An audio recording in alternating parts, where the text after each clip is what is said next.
To AP అఖిలపక్ష news. ముందుగా bulletin లో హెడ్లైన్స్ చూద్దాం. విశాఖలో సీఎం చంద్రబాబు నాయుడు పర్యటన. ఏయూ నుంచి నోవాటెల్ వరకు సైకిల్ పై సవారీ.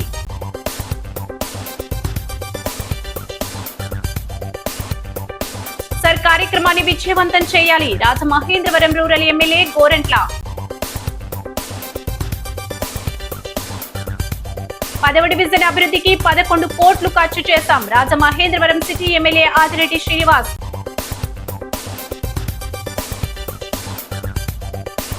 రెండున్నర కోట్ల సీడ్ బాల్స్ తయారు చేయడమే లక్ష్యం. రాష్ట్ర ఉప ముఖ్యమంత్రి పవన్ కళ్యాణ్ వెల్లడి. ఎస్ఎస్ఆర్ రేట్లను సవరించి స్పెషల్ జీవో ఇవ్వాలి. సబ్కా జిల్లా అధ్యక్షుడు చల్లా సురేష్ కుమార్ విజ్ఞప్తి. గంజాయి అక్రమ రవాణా చేసి వినియోగించినటువంటి వారిపై కఠిన చర్యలు తీసుకోవడం జరుగుతుందని నాయుడుపేట డీఎస్పీ చెంచుబాబు హెచ్చరికలు జారీ చేశారు.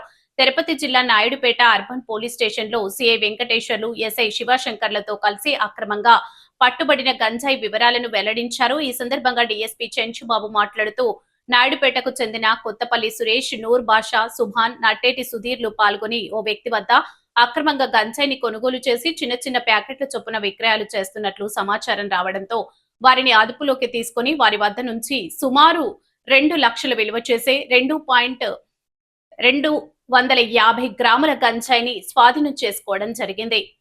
2 కేజీల 250 గ్రాములు గాంజా పట్టుకొని ఉంటే వచ్చిన సమాచారం మేరకు వాళ్ళని పట్టుకోవడం జరిగింది. వాళ్ళ పేర్లు కొత్తపల్లి సురేష్ మరియు సుధీర్, నూర్ బాషా, సుభాన్ అనే ముగ్గురు. వాళ్ళు నాయుడుపేటకు సంబంధించిన వాళ్ళు. ఆ వచ్చిన సమాచారం మీద వాళ్ళ దగ్గర నుంచి ఆ 2 కేజీల 250 గ్రాముల గంజాయిని స్వాధీనం చేసుకోవడం జరిగింది. ఈ సమాచారం రావడానికి ముఖ్య కారణం నాయుడుపేట పట్టణంలో గత 15 రోజుల నుంచి మాకు వచ్చినటువంటి అనుమానితులను కానీ వాళ్ళని కొత్తగా జిల్లా ఎస్పీ గారు సుబ్బరాయుడు సార్ ఇచ్చినటువంటి గాంజా కిట్స్తో చాలామందిని అనుమానితులను చెక్ చేయడం జరుగుతుంది. ఆ కిట్లో పాజిటివ్ వస్తే ఆ పాజిటివ్ వచ్చిన వాళ్ళని పట్టుకొని మీరు ఎప్పుడు తాగారు, ఎవరితో కలిసి తాగారు, మీకు ఎవరిచ్చారు అనే సమాచారాన్ని సేకరించే క్రమంలో వచ్చిన క్లూని డెవలప్ చేసి వీళ్ళని పట్టుకోవడం జరిగింది. ఇదే విధంగా నాయుడుపేట సబ్ డివిజన్లో అంటే నాయుడుపేట, సుళ్ళూరుపేట, వెంకటగిరి ప్రాంతాల్లో ఇప్పటికీ 230 మందిని ఇలా అనుమతుల్ని గంజా సేవించే వాళ్ళని టెస్ట్ చేయడం జరిగింది. అలా కొంతమందిని పాజిటివ్ వచ్చిన వాళ్ళని ఇంట్రాగేట్ చేయడం జరుగుతుంది. దీంట్లో ప్రయోగాత్మకంగా జిల్లా ఎస్పీ గారు, కలెక్టర్ గారు ఒక బస్సు పెట్టి ఆ బస్సులో చాలామందిని కిట్లు ఇచ్చి పంపిస్తే దాంట్లో సుమారుగా 150 మందిని సుళ్ళూరుపేట ప్రాంతంలో చెక్ చేయడం జరిగింది. గంజాయి గురించి సమాచారం, ఎవరైనా గంజాయి తాగి అతిగా ప్రవర్తించడం కానీ, తాగుతున్నారన్న సమాచారం, గంజా తీసుకుంటున్నారన్న సమాచారం కానీ వచ్చినట్టయితే ప్రజల్ని, మీడియా వాళ్ళని, పోలీసులకు సమాచారం స్వేచ్ఛగా ఇవ్వాలని కోరుతున్నాం. ఇచ్చిన సమాచారాన్ని ఎవరిచ్చారనే దాన్ని గోప్యంగా ఉంచడం జరుగుతుంది. దాని మీద ఫర్దర్ యాక్షన్ తీసుకుంటాం. ఈ సేవించే వాళ్ళని పట్టుకొని దాని ఫార్వర్డ్ బ్యాక్వర్డ్ లింకేజెస్, అలాగే వాళ్ళ ఆర్థికపరమైన సంబంధాలు ఎలా ఉన్నాయి, ఎలా పేమెంట్లు చేస్తున్నారు, ఇది కాకుండా మొత్తం నెట్వర్క్ని సోర్స్ దగ్గర నుంచి ఇక్కడ వరకు కన్జ్యూమర్ వరకు ఉండేటువంటి నెట్వర్క్ మొత్తాన్ని ఛేదించడానికి అన్ని ప్రయత్నాలు చేస్తున్నాం. వాళ్ళందరినీ ఎవ్రీ సండే కానీ ఎవ్రీ మండే కానీ వాళ్ళని పిలిపించి కొంతమందిని కౌన్సిలింగ్ చేస్తున్నాం కన్జ్యూమర్స్ని. ఒకసారి పాజిటివ్ వచ్చిన తర్వాత మళ్ళీ 2-3 నెలల తర్వాత మళ్ళీ సెకండ్ టైం టెస్ట్ చేస్తే మళ్ళీ పాజిటివ్ వచ్చేటట్టయితే వాళ్ళ మీద కూడా కేసులు పెట్టడం భవిష్యత్తులో జరిగిద్ది. ఇప్పటి వరకు తాగే వాళ్ళని కౌన్సిలింగ్ చేయటం, వాళ్ళని అలవాటు మార్చుకోవడానికి ప్రయత్నం చేస్తున్నాం. కానీ అమ్మటం, ట్రాన్స్పోర్ట్ చేయటం, అక్కడి నుంచి తీసుకురావటం, అలాంటి వాళ్ళని చిన్న చిన్న ప్యాకెట్లు చేసి అమ్మటం కానీ ఇలాంటి వాళ్ళని క్షమించేది లేదు. వాళ్ళని తప్పనిసరిగా కఠినంగా శిక్షించి జైలుకి పంపించడం జరిగింది. అలాగే ఇలా గాంజా సేవించే వాళ్ళని, గాంజా కేసుల్లో ఉండే వాళ్ళని, పాత ముద్దాయిలను కూడా రికార్డులో ఉండే వాళ్ళని పిలిపించి వాళ్ళని ఇంట్రాగేట్ చేయడం జరుగుతుంది. వాళ్ళ ప్రజెంట్ వాళ్ళ యాంటిసిడెంట్స్ కూడా వెరిఫై చేస్తున్నాం. ఈ గంజాయి మీద ఒక నిర్దిష్టమైన ప్రణాళికతోటి పూర్తిగా నిర్మూలించాలనే ఉద్దేశంతో పోలీస్ శాఖ అన్ని పనులు చేస్తుంది. దీనికి సంబంధించి రాష్ట్ర ప్రభుత్వం ప్రతిష్టాత్మకంగా ఈగిల్ అనే సంస్థ పెట్టింది.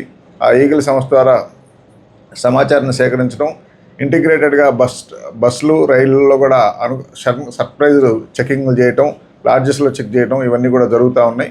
ఇది కంటిన్యూస్గా రాబోయే రోజుల్లో ఇంకా ముమ్మరంగా చేయడానికి ప్రయత్నం చేస్తాం. Thank you very much. Arrest అయింది 3, 2 కేజీల 250 గ్రాములు దొరికింది. ఇంకా అనుమానితులు ఈ కేసుకు సంబంధించిన వాళ్ళు పరారీలో కొంతమంది ఉన్నారు. వాళ్ళ మీద వర్కౌట్ చేస్తాం. ఇది 2 లక్షల రూపాయల వాల్యూ. పరిశుభ్రత, పర్యావరణ పరిరక్షణలో భాగంగా కేంద్ర ప్రభుత్వం అందజేస్తున్న సంక్షేమ పథకం ప్రధానమంత్రి ఆదర్శ గ్రామీణ యోజన పథకం ద్వారా శ్రీకాళహస్తి నియోజకవర్గంలోని తొట్టంబేడు మండలం నందు 3 గ్రామాలకు తడి చెత్త, పొడి చెత్త, ఎలక్ట్రిక్ ఆటో వాహనాలను తొట్టంబేడు మండల ఎంపీడీఓ సురేంద్రనాథ్ ఆధ్వర్యంలో స్థానిక శాసనసభ్యులు బొజ్జుల సుధీర్ రెడ్డి మాతృమూర్తి, బొజ్జుల బృందమ్మ గ్రీన్ అంబాసిడర్లకు అందజేశారు. తొట్టంబేడు మండల ఎంపీడీఓ సురేంద్రనాథ్, మండల అధ్యక్షుడు మునిరాజు నాయుడు, బొజ్జల బృందమ్మ మాట్లాడుతూ గ్రామాలను స్వచ్ఛ గ్రామాలుగా తీర్చిదిద్దేందుకు కేంద్ర ప్రభుత్వం PMAGEY పథకం అనేక సంక్షేమ పథకాలు అందజేస్తుందని, ఈ పథకం ద్వారా నేడు 3 ఎలక్ట్రిక్ చెత్త సేకరణ ఆటోలను తమ మండలానికి అందజేసిందని, ఈ ఎలక్ట్రిక్ ఆటోల ద్వారా వేగవంతంగా చెత్తను సేకరించి వాటిని సేంద్రియ ఎరువుగా తయారు చేసేందుకు ఎంతగానో దోహదపడతాయని, వీటిని గ్రామస్తులు సద్వినియోగం చేసుకోవాల్సిందిగా ఈ సందర్భంగా కోరారు. స్థానిక ఎమ్మెల్యే బొజ్జుల సుధీర్ రెడ్డి చొరవతో ఇలాంటి సంక్షేమ పథకాలతో గ్రామస్తులు ఆదర్శ గ్రామాలుగా రూపుదిద్దుకుంటున్నాయని, మరిన్ని సంక్షేమ పథకాలతో గ్రామాలతో పాటు గ్రామస్తులను ఆర్థికంగా ఆదుకునేందుకు ఎమ్మెల్యే బొజ్జుల సుధీర్ రెడ్డి ఎంతగానో కృషి చేస్తున్నారని వారికి ధన్యవాదాలు తెలియజేశారు.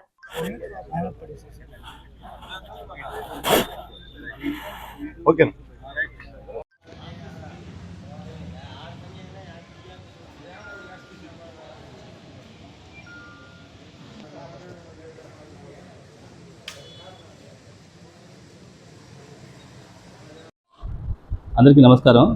ఈరోజు ఈ తొట్టంబేడు మండల పరిషత్ కార్యాలయం నందు ప్రధానమంత్రి ఆదర్శ గ్రామీణ యోజన పథకంలో భాగంగా మంజూరైనటువంటి ఈ ఆటోల పంపిణీ కార్యక్రమం జరుగుతూ ఉంది. వీటిని గౌరవ శాసనసభ్యులు బొజ్జల సుధీర్ రెడ్డి గారి ఆదేశాల మేరకు మండలం నుండి కాసరం పంచాయతీ రాంబట్లపల్లి గ్రామానికి, కంచనపల్లి గ్రామానికి, ఇలవనూరు గ్రామ పంచాయతీలకు వారి ఆదేశాల మేరకు ఈ ఆటోలు మంజూరవడం జరిగింది. ఈ ఆటోలను ఆ సంబంధిత గ్రామ పంచాయతీలో పారిశుద్ధ్య మెరుగుదలకు ఉపయోగించాలని ఆదేశించడం జరిగింది. వాటిని ఈరోజు గౌరవ శాసనసభ్యుల వారి మాతృమూర్తి బొజ్జల బృందం గారి ద్వారా ఆ గ్రామ పంచాయతీలకు పంపిణీ చేయడం జరుగుతుంది. ఆ గ్రామస్తులు ఈ ఆటోలను సద్వినియోగం చేసుకొని ఆ గ్రామ పంచాయతీల పారిశుద్ధ్య మెరుగుదలకు తోడ్పడాలని అందరినీ కోరుకుంటున్నాను. ఆవాస యోజన పథకం కింద మన మండలంలో 27 పంచాయతీలు ఉంటే దాదాపు 14 పంచాయతీలు ఈ గ్రామాల్లో ఎంచుకోవడం జరిగింది. అయితే ఈ 14 పంచాయతీల్లో ప్రతి గ్రామానికన్నా ఎస్సీ పాపులేషన్ ఎక్కువ ఉన్నటువంటి విలేజ్ని ఈ ప్రధానమంత్రి గ్రామీణ ఆవాస యోజన పరిధిలోకి వస్తాయి. అయితే ఈ 14 గత ప్రభుత్వంలో కూడా ఈ PMGY ఉన్నది, కరెక్ట్గా ఉపయోగించుకోలేకపోయారు. మన చంద్రబాబు నాయుడు గారు కూటమి ప్రభుత్వం వచ్చిన తర్వాత దీన్ని ప్రతి గ్రామంలో కూడా డ్రైన్స్, అదేవిధంగా చెత్త సేకరణ, లైట్లు, అదేవిధంగా సీసీ రోడ్లు అన్నీ కూడా ప్రతి గ్రామంలో కూడా ఒక్కొక్క గ్రామానికి ₹1 కోటి కేటాయించుంటారు ఈ 14 గ్రామాలకు, ఈచ్ గ్రామానికి. అయితే మొదటి విడతలో ₹20 లక్షల ప్రతి గ్రామానికి మన ఎమ్మెల్యే గారి ద్వారా ఈ గ్రామాలకి ఈ విధంగా ఖర్చు పెట్టాలని చెప్పేసి ఇది చేశారు. అయితే ఎమ్మెల్యే గారి సూచనల మేరకు దీంతో ఈ ఆటోలు కూడా మనం పర్చేజ్ చేయొచ్చు. గతంలో కొన్ని ముందుకు వెళ్ళిపోయినాయి. అయితే పొయ్య, కాసరం, ఇలగనూరు, కంచినపల్లి ఈ 4 గ్రామాలు ఇంకా రాబోయేటువంటి ఈ గ్రామాలు కూడా కొత్తగా ఈ 14 గ్రామాలు కొన్ని రాబోయేటువంటి గ్రామాలకు కూడా ఈ విడతలో మొట్టమొదటి విడతలో ఈ ఆటోని పర్చేజ్ చేయడం జరుగుతూ ఉంది. మిగతా డ్రైన్స్ అయితేవి, రోడ్లు అయితేవి అన్నీ కూడా మన మండలంలో దాదాపు 14లో దాదాపు ఇప్పుడు 7-8 గ్రామాలు ఈ PMGY కింద అన్నీ కూడా ఫస్ట్ ఫేజ్లో అన్నీ కూడా కార్యక్రమాలను కూడా డ్రైన్స్ అయితేవి, ఇప్పుడు drinking water, RO system, sheds, borewells, drains ఇవన్నీ కూడా ఈ పథకంలో మనం వేసుకోవడానికి జల్ జీవన్ మిషన్ కింద కూడా మనం వేసుకోవడానికి అవకాశం ఉంటుంది. కాబట్టి ఏది ప్రాధాన్యత ఉన్నదో ఎమ్మెల్యే గారు దృష్టిలో పెడితే ఈ గ్రామంలో ఇది ప్రయారిటీ ఉన్నదని చెప్తే మన సుధీర్ రెడ్డి గారు ఆ ప్రయారిటీని గుర్తించి సంబంధిత అధికారులు తెలియజేస్తే ఆ ప్రకారం ఇది ఒక సిస్టమైజ్గా మన మండలంలో, నియోజకవర్గంలోనే మన మండలంలో చాలా గొప్పగా జరుగుతున్నది. ప్రత్యేకంగా MDO గారికి, అదేవిధంగా జడ్పీ వారికి, CEO గారికి అందరికి కూడా మా మండలం తరఫున ప్రత్యేక ధన్యవాదాలు తెలియజేసుకుంటూ గ్రామీణ పరిశుభ్రత కోసం కొంచెం టెక్నికల్గా కొంచెం స్మార్ట్గా ప్రైమ్ మినిస్టర్ గారు ఇవన్నీ శాంక్షన్ చేయడం, అన్ని మండలాలకు ఇవ్వడం, ముఖ్యంగా ఇక్కడ మండలంలో ఉండే నాయకులందరూ కూడా చేయడం, తర్వాత మున్రాజు అన్నిటికీ ముందు వచ్చి నాకు ఇది కావాలని చెప్పి ఎమ్మెల్యే గారిని అడిగి చేసుకోవడం చేయడం కూడా సంతోషంగా ఉంది. అన్ని మండలాలకు కూడా ఇచ్చారు కాబట్టి సంతోషంగా ఉంది. దీనివల్ల చాలా క్లీనింగ్ ఎక్కువగా ఉంటుంది. శ్రీకాళహస్తి అంగన్వాడీ కేంద్రాల్లో కృత్రిమ మేధస్సు ద్వారా చిన్నారులకు వ్యక్తిగతీకరించిన అభ్యాసాన్ని, వారి శారీరక మానసిక అభివృద్ధిని స్వయం చాలకంగా భారతదేశంలో ప్రారంభమైన ప్రయోగాత్మక ప్రాజెక్టును గ్రామ స్థాయిలలో విశదీకరించే విధంగా అంగన్వాడీ సిబ్బందికి శిక్షణ తరగతులను నేడు శ్రీకాళహస్తిలోని ఆర్పి బిఎస్ జడ్పీ బాలుర ఉన్నత పాఠశాల నందు సిడిపిఓ శాంతిదుర్గ ఆధ్వర్యంలో మండల స్థాయి శిక్షణ తరగతులు నిర్వహించారు. ఈ కార్యక్రమంలో ఆమె ప్రసంగిస్తూ అంగన్వాడీ కార్యకర్తలకు 0 నుంచి 6 సంవత్సరాల పిల్లల బాల్య వికాస స్క్రీనింగ్ పై కృత్రిమ మేధస్సు ఆధారిత ప్రత్యేక శిక్షణ కార్యక్రమం నిర్వహించామని, సంజీవిని ద్వారా చిన్నారుల అభివృద్ధి స్థితిని ఏఐ సాంకేతికతతో గుర్తించే విధానాలపై అవగాహన కల్పించామని, ఈ కార్యక్రమం 2 రోజుల పాటు కొనసాగుతుందని, చిన్నారుల ప్రాథమిక విద్యను మరింత ఆకర్షణీయంగా మార్చేందుకు కృత్రిమ మేధస్సు సాంకేతికతను వినియోగించేలా అంగన్వాడీ రూపుదిద్దుకుంటున్నాయని, చిన్నారులకు అనువైన అభ్యాస వాతావరణాన్ని ఏర్పాటు చేశారు. దీంతో పిల్లలు ఆసక్తిగా నేర్చుకునేలా సరికొత్త విధానాన్ని అమలు చేస్తున్నారని, వీటిని ముందుగా అంగన్వాడీ సిబ్బంది అవగాహన తెలుసుకుంటే గ్రామ స్థాయిలో వాటిని తెలిపే విధంగా కార్యాచరణ చేపట్టవచ్చని ఈ శిక్షణ తరగతులు నిర్వహిస్తున్నామని తెలియజేశారు. అంటే ఏదైనా సరే హెల్త్ బాగాలేదు అంటే వెంటనే హాస్పిటల్కి వెళ్ళడము, తగినంత ట్రీట్మెంట్ చేయించడము, అదేవిధంగా బరువు తక్కువ పిల్లలు మనం గుర్తించినప్పుడు వాళ్ళని ఎన్ఆర్సీకి రెఫర్ చేయడము, అక్కడ ట్రీట్మెంట్ ఇప్పించడము చేసుకోవాలి. రెండో అంశం ఏంటి అంటే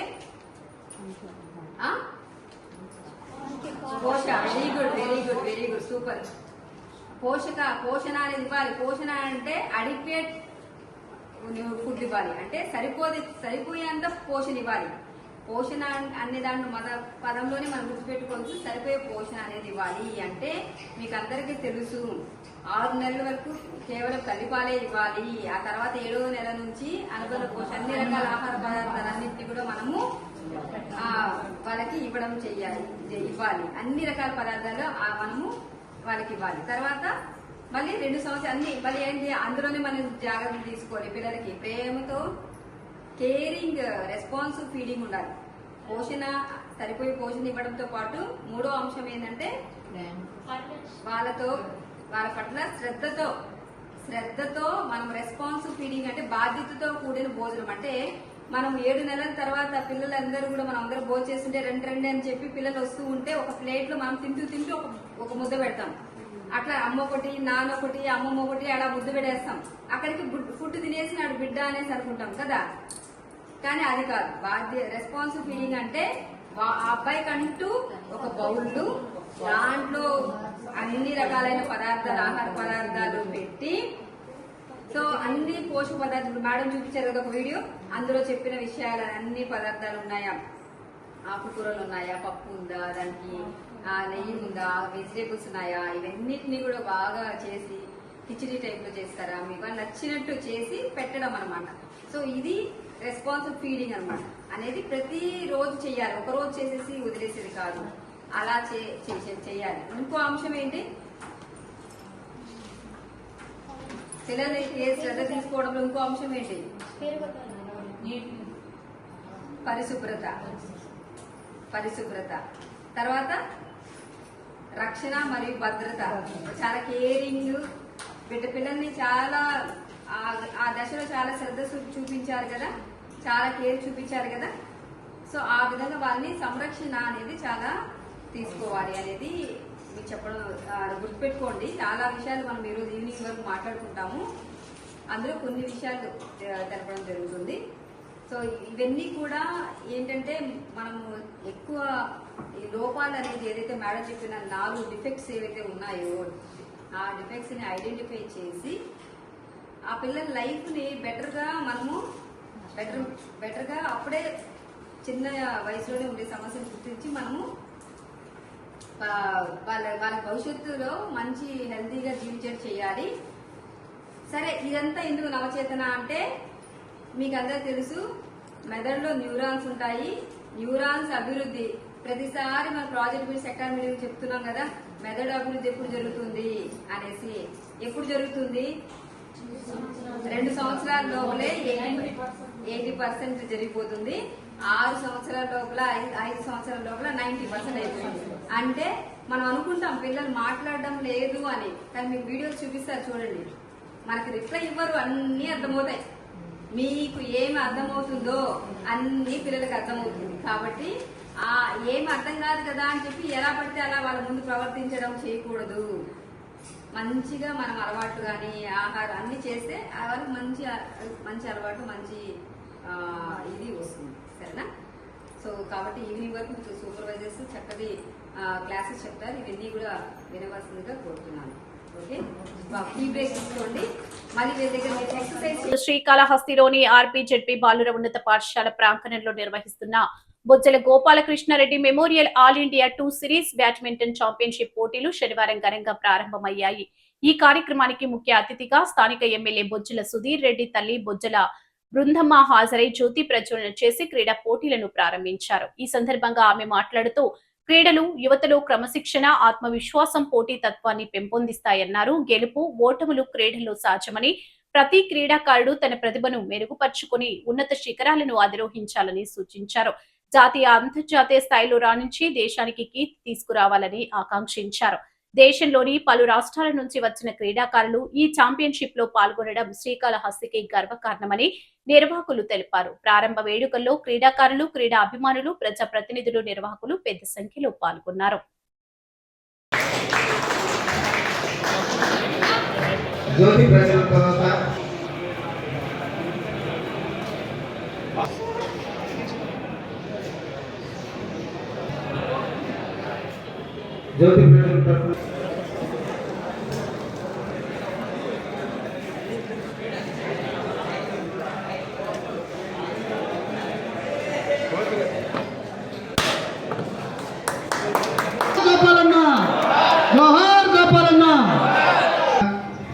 నిర్వహిస్తున్నటువంటి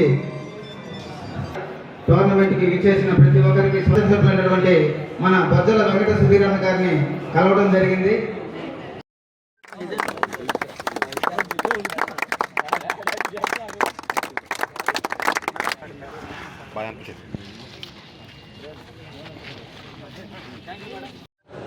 కానీ ఇటు ఫెయిల్యూర్ అనేది ఉండదు. అందరూ కూడా బాగా కష్టపడి పనిచేస్తే దాంట్లో పైకి వస్తారనేది మీకు తెలిసిందే కదా. క్రికెట్లో చూసారా, 15 ఏళ్ళ అబ్బాయి. సో ఆ రకంగా మీరు కూడా ముందుకెళ్ళాలని కోరుకుంటున్నాను. దీంట్లో సమానమే, వేరే వేరే రాష్ట్రాల నుండి వచ్చారని కాదు. దీంట్లో నాకు మలయాళం రాదు, తమిళ్ రాదు, హిందీ వచ్చు. సబ్కే లియే అప్పుడు శుభకామనాయే, ఆల్ ది బెస్ట్. అర్హులైన నిరుపేద ప్రతి ఒక్కరికి ఇందిరమ్మ ఇల్లు మంజూరు అవుతుందని లక్షడ్పేట మున్సిపల్ చైర్మన్ దొంతు అంజలి నర్సయ్య స్పష్టం చేశారు. శనివారం లక్షడ్పేట మున్సిపల్ పరిధిలో మోదెల గ్రామంలో నిర్వహించిన పట్టణ ప్రగతి ప్రణాళిక గ్రామ సభలో పాల్గొని మాట్లాడారు. ఈ సందర్భంగా ఏర్పాటు చేసిన సమావేశంలో మాట్లాడుతూ మంచిర్యాల నియోజకవర్గ సమగ్ర అభివృద్ధికి ఎమ్మెల్యే కొక్కిరాల ప్రేమ్ సాగర్ రావు అహర్నిశలు కృషి చేస్తున్నారని, వారి సేవలకు ప్రజలు ఎల్లప్పుడూ రుణపడి ఉంటారని కొనియాడారు. ఇల్లు లేని మిగిలిన నిరుపేదలందరికీ రాబోయే 2వ విడతలో తప్పనిసరిగా ఇందిరమ్మ ఇండ్లు మంజూరు చేస్తామని హామీ ఇచ్చారు. రాష్ట్రంలో కాంగ్రెస్ ప్రభుత్వం ఏర్పడిన తర్వాత గతంలో ఎన్నడూ లేని విధంగా నిరుపేదలకు ఇందిరమ్మ ఇండ్లు అందేలా చేస్తున్న ఘనత ఎమ్మెల్యే ప్రేమ్ సాగర్ రావుకి దక్కుతుందని, పేద ప్రజలంతా ఆయనకు జీవితాంతం రుణపడి ఉంటారని ఈ సందర్భంగా పలువురు కౌన్సిలర్లు పేర్కొన్నారు. ఈ కార్యక్రమంలో తహసీల్దార్ దిలీప్ కుమార్, మున్సిపల్ కమిషనర్ విజయ్ కుమార్, పట్టణ కాంగ్రెస్ అధ్యక్షులు సాహిద్ అలీ, కౌన్సిలర్ తోట సువర్ణ, కాంగ్రెస్ పార్టీ నాయకులు పాదం శ్రీనివాస్, తోట రమేష్, వివిధ సంబంధిత శాఖ అధికారులు, మున్సిపల్ సిబ్బంది పాల్గొన్నారు. వ్యర్థాలు, తడి వ్యర్థాలు లేదా ప్రత్యేక జాగ్రత్త వ్యర్థాల బిన్లను వేరుగా ఉంచిన శానిటరీ వ్యర్థాల బిన్లలో మాత్రమే ఉంచాలి. నిర్మాణం మరియు కూల్చివేత వ్యర్థాలు ఉత్పత్తి అయినప్పుడు వాటిని తమ ప్రాంగణంలో వేరుగా నిల్వ చేసి వ్యర్థాలను 2025 ప్రకారం నిర్వహించాలి. హౌసింగ్ గారు పూజ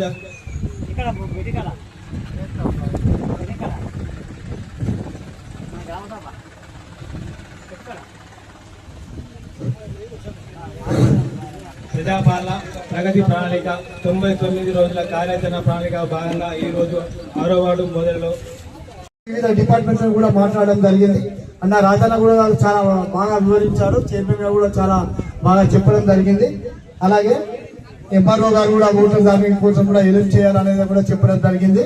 ఇప్పుడు ఇక్కడ మనం ఏంటంటే ఈ స్వచ్ఛ భారత్ మిషన్ అనేది ఇది ప్రభుత్వందే కాదు, మన ప్రజలది, మనం కూడా దాంట్లో భాగస్వాములు కానీ మేము ఇప్పటివరకు అయితే ఏదైతే సాలిడ్ వేస్ట్ మేనేజ్మెంట్ కోసం చెప్పామో దానికోసం మీరు అందరూ పాటించాలని చెప్పి తెలియజేస్తూ మన పర్యావరణం లోపల మన ఇల్లు, మన వీధి, మన పట్టణము బాగా ఉండాలని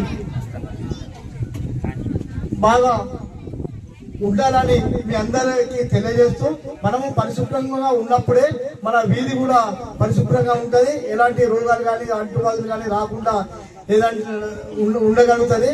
అలాగే డెంగ్యూ, మలేరియా, జ్వరాలు వచ్చే అవకాశాలు ఉన్నాయి ఈ చెత్త ద్వారా. కాబట్టి వాటిని మా చెత్త బండి వచ్చినప్పుడు తడి పొడి చెత్త వేసేసి ఆ బండికి ఇవ్వాల్సిందిగా మనవి చేస్తూ ఇట్టి అవకాశం ఇచ్చిన ఈ గ్రామ ప్రజలకు అందరికీ నా యొక్క ధన్యవాదములు. వేదికలు అలంకరించిన అందరికీ కూడా నా యొక్క ధన్యవాదములు మరొకసారి తెలియజేస్తూ ఇట్టి కార్యక్రమాన్ని విజయ చేసిన మీ వార్డు అధికారులందరికీ ధన్యవాదాలు తెలియజేస్తూ ఈ చిన్న సమావేశాన్ని నేను ముగిస్తున్నాను.